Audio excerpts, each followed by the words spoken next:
তোমায় দেখা যায় সবুজের পতাকায় জয় বাংলা জয় বাংলা জয় বঙ্গবন্ধু জয় বঙ্গবন্ধু ৭১-এর হাতিয়ার গর্জে ওঠো আরেকবার ৭১-এর হাতিয়ার গর্জে ওঠো আরেকবার লাল সবুজের পতাকায় তোমায় দেখা যায় লাল সবুজের পতাকায় তোমায় দেখা যায় তোমায় দেখা যায় লাল সবুজের পতাকায় শেখ হাসিনার বাংলায় বঙ্গবন্ধুর বাংলায় বৈষম্যের ঠাঁই নাই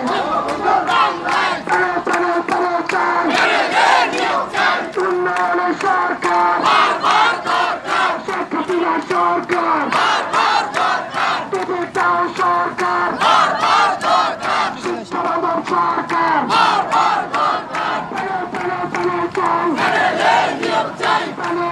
নিয়োগ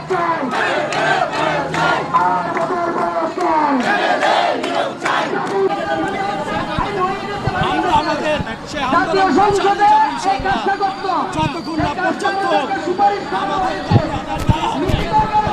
প্রিয় দর্শক, বাংলা টিভি 71-এ চোখ রাখুন।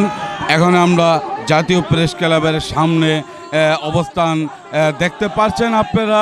এখানে হাজারো হাজারো একজন লোক আমরা দেখতে পাচ্ছি, কিন্তু তারা অসুস্থ অবস্থায় পড়ে আছে। তো আমরা কিছু কথা বলবো যে তারা আর কতদিন এইভাবে এই জায়গাতে অবস্থান রাখবে। আমরা একটু কথা বলবো, আমাদের সঙ্গে থাকুন।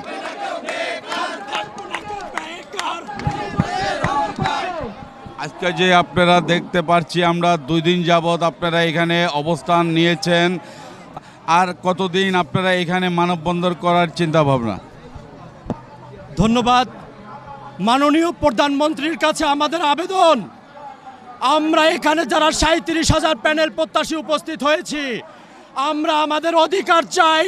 আমরা আমাদের দাবি নিয়ে এখানে এসেছি। মাননীয় প্রধানমন্ত্রী সেই পারেন, সে যদি আমাদেরকে বলেন আমরা এসেছি দুমুঠো খাবারের প্রতিশ্রুতির জন্য, আমরা বেকার হয়ে বেঁচে থাকতে চাই না।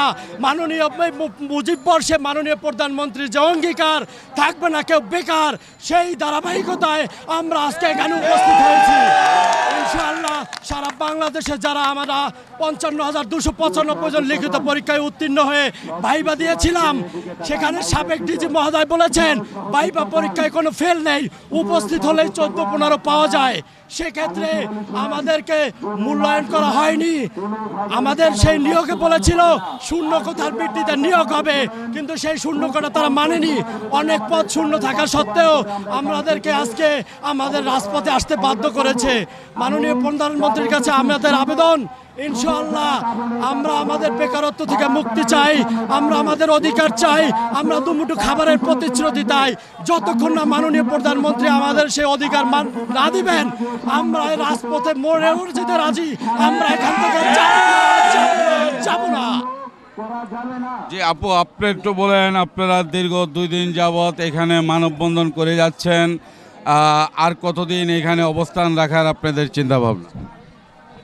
মাননীয় প্রধানমন্ত্রী কাছে আমাদের সাউন্ড হচ্ছে না, কাছে আমাদের একটাই দাবি, আমরা 24 লক্ষ পরীক্ষার্থী অংশগ্রহণ করে লিখিত পরীক্ষায়, সেখানে মাত্র লিখিত পরীক্ষায় 55,000 উত্তীর্ণ হই। কিন্তু এখানে ডিজি স্যার বলেছিল যে ভাই করে পাশ ফেল নেই, তাহলে এখানে শূন্য পদ হাজার হাজার থাকা সত্ত্বেও কেন এখানে আমাদের আজ নিয়োগ বঞ্চিত করা আছে? এখানে শূন্য পদ উল্লেখ করে সার্কুলারটা ছিল যে আপনাদের শূন্য পদ পূরণ করেই নিয়োগটা করা হবে, কিন্তু মাত্র 18,000 এখানে নিয়োগ দিয়ে আজ আমরা এখানে বঞ্চিত হয়েছি। সেই সুবিধা থেকে আজ আমরা রাজপথে হাহাকার। আমরা 6 বছরের মধ্যে মাত্র একটা সার্কুলার পেয়েছি, সেখানে আমরা আগে বছরে বছরে সার্কুলার হতো। যদি আমরা প্রতি বছর সার্কুলার পেতাম, তাহলে আমরা আরো কয়েকবার আমাদের যোগ্যতা প্রমাণ করে দিতে পারতাম। এখানে আমরা